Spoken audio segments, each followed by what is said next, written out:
You'll hear a tutor and two students discussing modern European writers. First, you have some time to look at questions 1 to 6.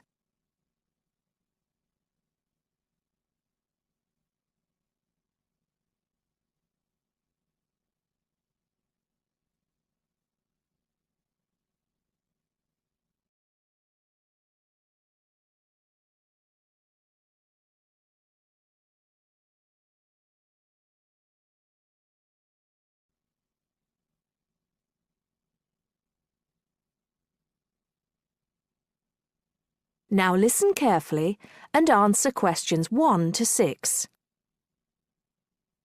Okay, so to continue our look at modern European writers who have focused on the future in their work, today we're talking about H.G. Wells. Last week, I asked you both to do some background research on Wells, which we're going to discuss now. Gitanjali, tell us about H.G. Wells. Right.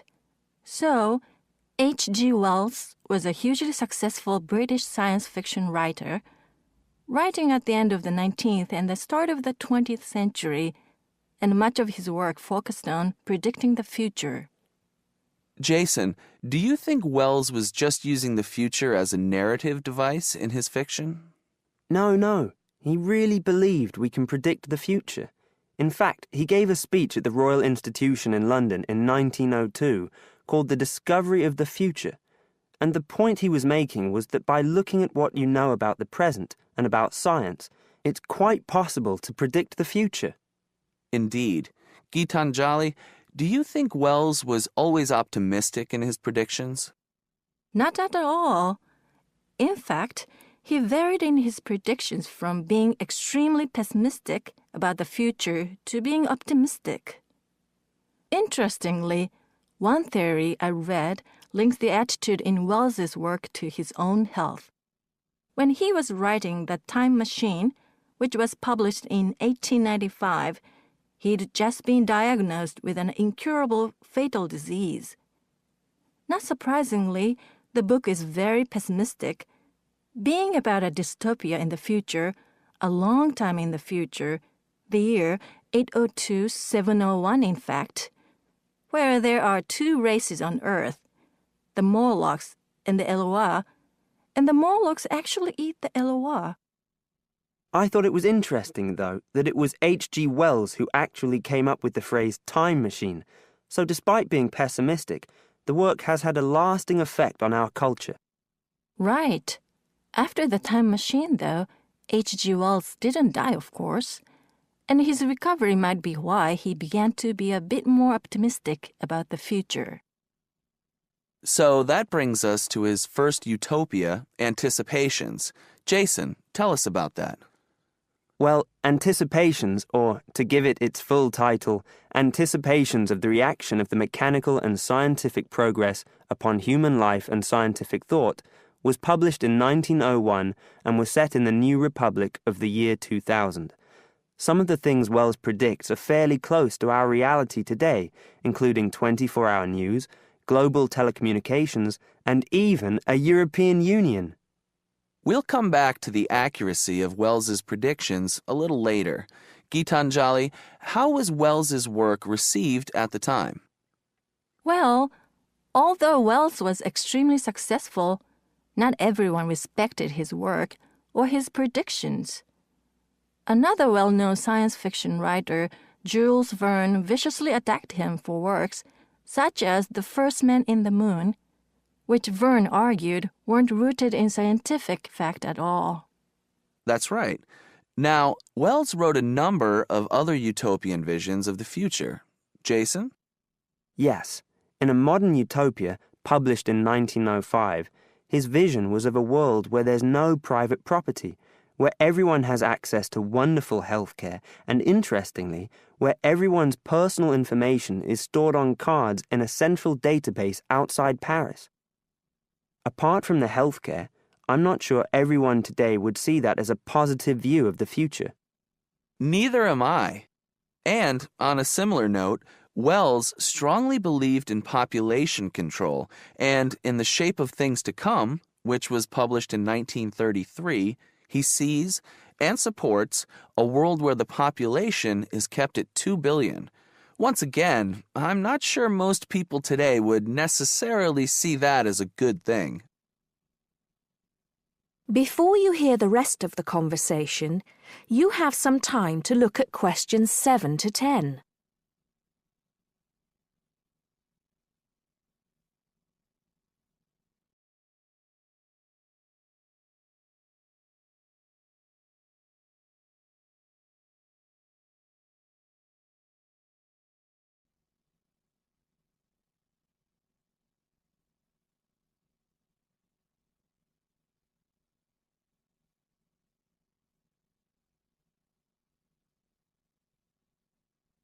Now listen and answer questions 7 to 10.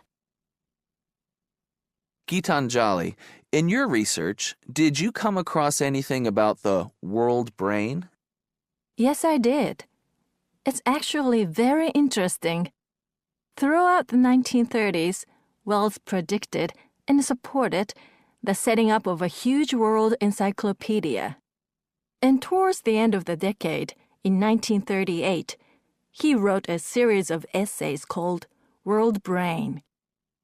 In these essays, he called for the world to make use of modern technology to create an enormous global encyclopedia so that all our knowledge is available to all people, not just an educated elite.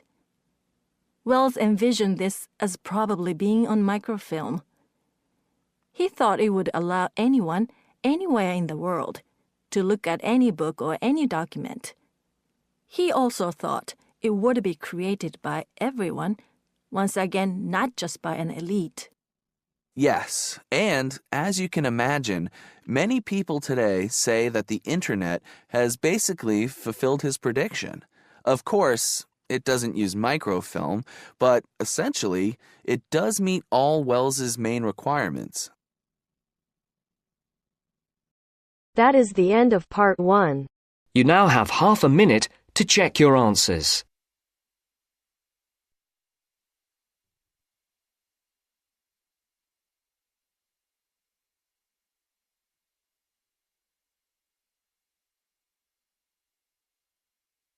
You are going to hear a lecture about dining services. First, you have some time to look at questions 11 to 14.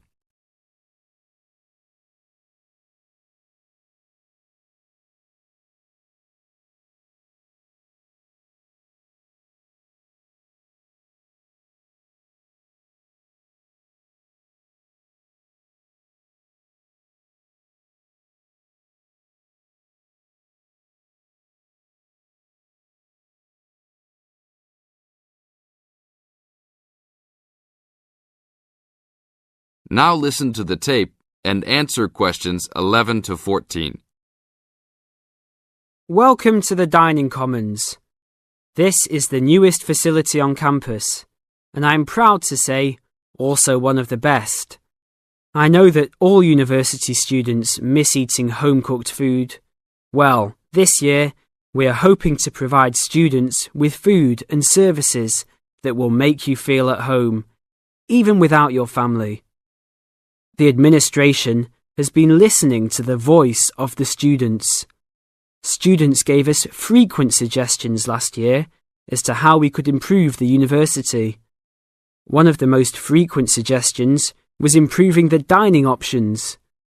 We have been working hard all summer to come up with ideas that will make student life in the dormitories more pleasant. One of the new options we are offering in the dining facilities is variety in student meals. Last year, there was a set menu for every dinner, so if students didn't like the food, there was no choice. Students had to eat whatever was served. But this new dining facility has 3 completely unique areas, each with a different theme. At every meal, there will be 3 options for students to choose from. For example, there might be Italian food at station number 1, which might consist of pizza and pasta. At station number 2, there would be American food, consisting of hamburgers and hot dogs. At station number 3, there could be vegetarian soups and salads, accommodating all the vegetarians. We hope that with the greater selection of food, all students will find something to their liking. Now look at questions 15 to 20.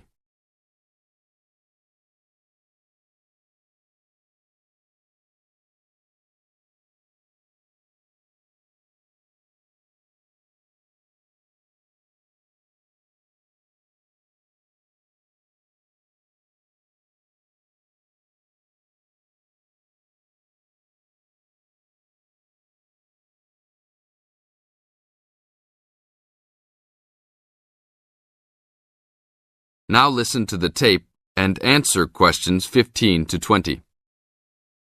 Not only will students have more options, the food will also be better. Each section of the facility will have a head chef.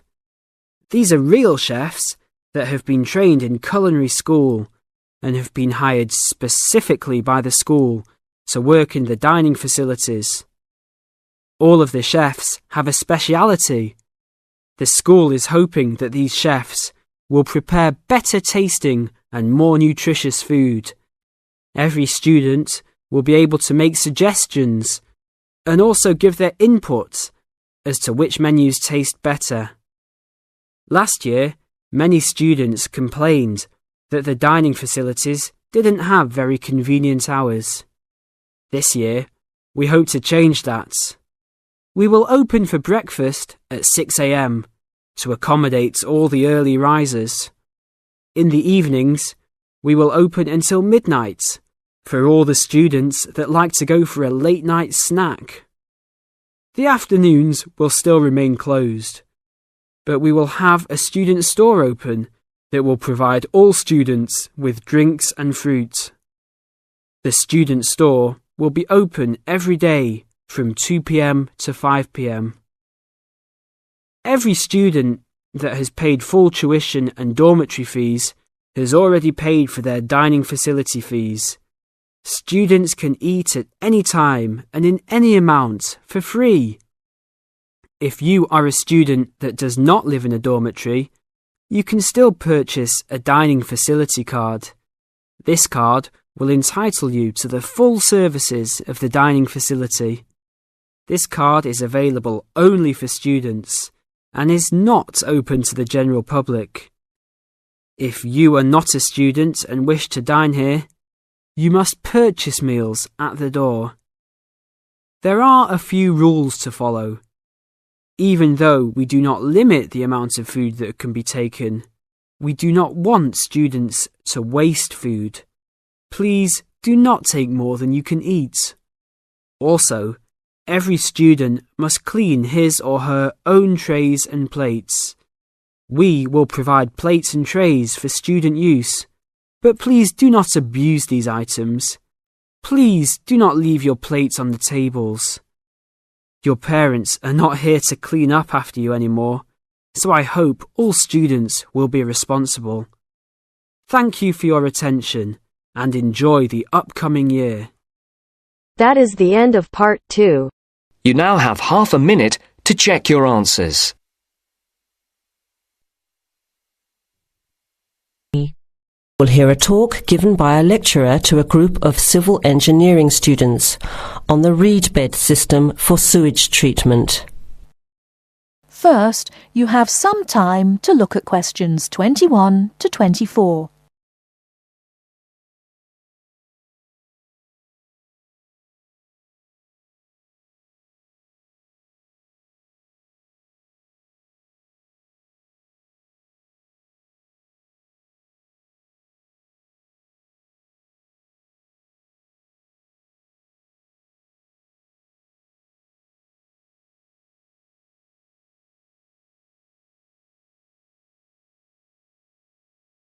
Now, listen carefully and answer questions 21 to 24.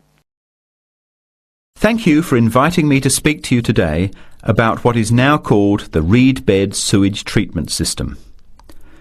This system uses naturally occurring reeds to treat domestic and industrial waste. It's an environmentally friendly alternative to normal systems. You all know what reeds are like, don't you? Those tall plants with hollow stems that grow in wet places, like marshes, for example. Here's how the system works. First of all, an artificial marsh is created. To do this, holes are dug about 1 metre deep and usually rectangular in shape. They are then lined with clay or plastic, and the liner is covered with gravel. After that, a system of tubing is laid, with holes in it, and more gravel is added to cover that. Finally, reeds are planted in the bed. The sewage is brought to settling tanks. From there, it is distributed to the roots of the reeds through the tubing. Note that the waste material enters the beds underground and remains underground. The reeds conduct oxygen very efficiently through their stems to the roots system. Here, bacteria work to reduce the waste material to basic elements. What comes out of the artificial marsh is water that has been cleaned through a natural process. The purified water leaves the reed bed through a simple outflow pipe. The water that comes out has to be tested. Sometimes it's held in a pond until it evaporates or soaks into the ground. Sometimes, after testing, the water is discharged directly into streams and rivers. Before the talk continues, with questions from the students, before you hear the rest of the talk, you have some time to look at questions 25 to 30.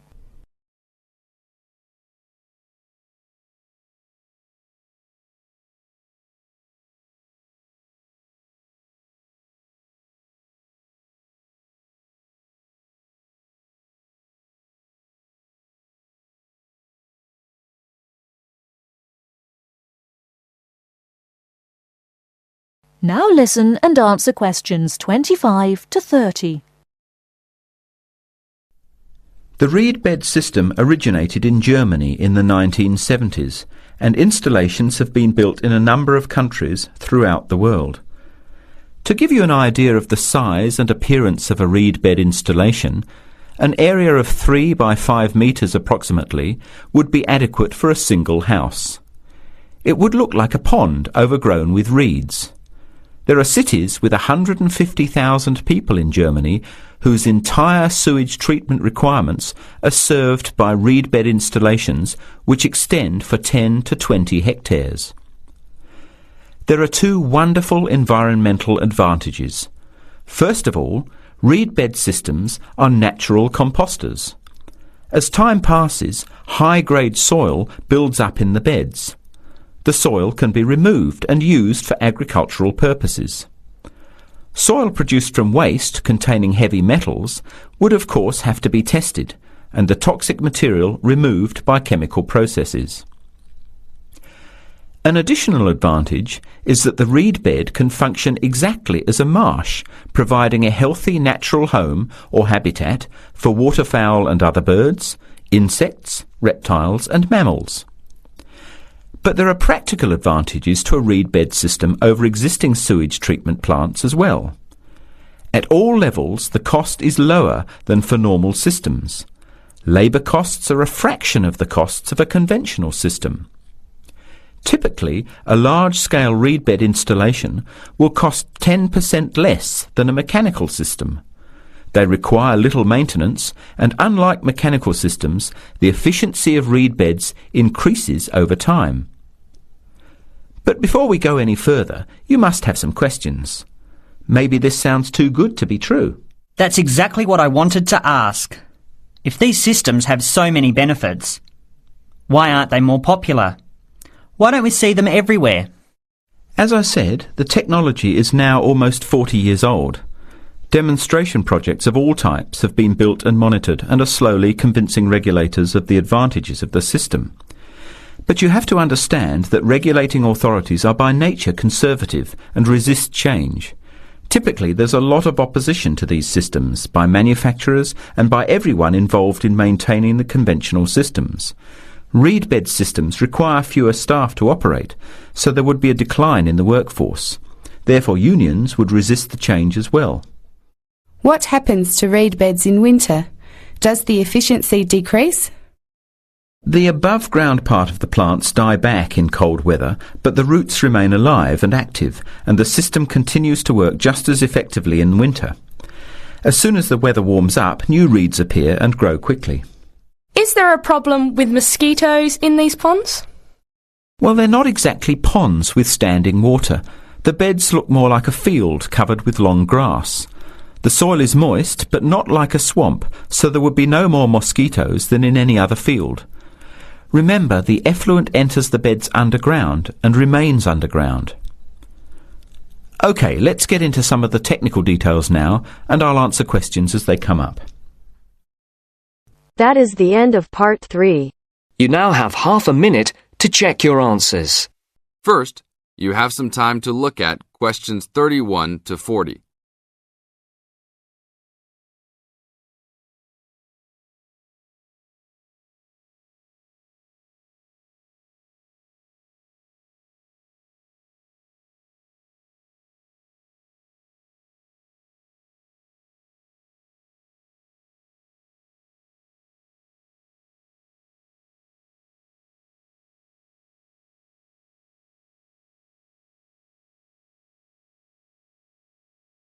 Now listen to the tape and answer questions 31 to 40. Welcome to your new home for the upcoming year. These dorm rooms are among the best in the nation and are the newest ones at this school. So I hope you will all learn to appreciate them and take good care of all the facilities here. I am Gina, and I will be residential advisor in this building for the year.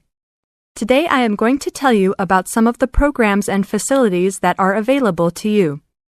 I will also be telling you the rules that everyone is expected to abide by. I will be asking you to give me your full attention for the next few minutes. I will first tell you about the facilities that are available to you. The dining facility is located on the first floor of the building. It is open 7 days a week from 7 a.m. to midnight. All the food offered to students is freshly made every day, and my own opinion is that the food is actually quite good. Feel free to come and grab a banana for breakfast or sit down with a group of friends for dinner. Although your meals are served buffet style, please do not waste food. All students are expected to clean their own tables after meals. In the basement of this building, there is a gym and recreational hall. The gym has workout equipment such as treadmills and weight sets. In the recreational hall, there are ping-pong tables and a pool table for student use. You must sign in when using this equipment, and you will be held responsible for any damages or losses. The gym and recreational hall are open daily from 10 a.m. to 10 p.m. There is a kitchen located on the second floor of this building. Your dorm key will open this door. Inside there is a refrigerator, a microwave, an oven, and a stove. This room is open 24 hours a day, 7 days a week.